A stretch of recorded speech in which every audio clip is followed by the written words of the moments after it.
Hi all, my name is Esther and I'm the creator of the Crochet Booth. And it's a fairly new channel. I know you never heard of me, you never seen me, but I have been a crocheter for my family and my business for many years. And today I wanted to show you how I make these makeup pads. I have, as I said, a small business. It's a soap business. It's only based in Belgium and it's very local and it's very small. But I do make these cute makeup pads. And they are made of little scraps of cotton and you can make them too. And they are very, first of all, they are reasonably easy to make.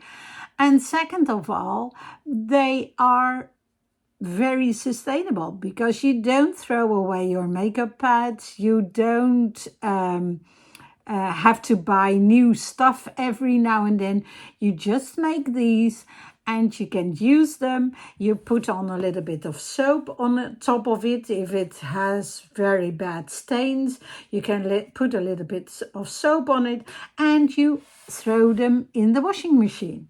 I also made a little bag for them. I always do that for my customers, but it's like a little bag of cotton. In this case, it's also that the colors are a little bit like this, see, so it matches, but you can use any little bag.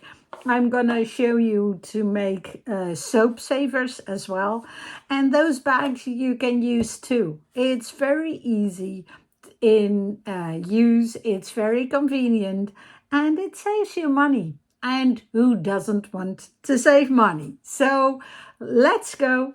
And if you really like this, please push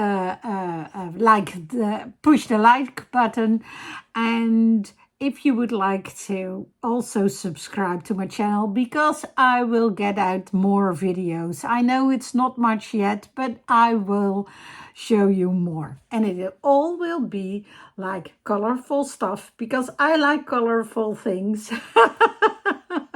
I know I'm old, but I like colorful stuff. So, well, that's all of that. Yada yada. Let's go and do some crochet.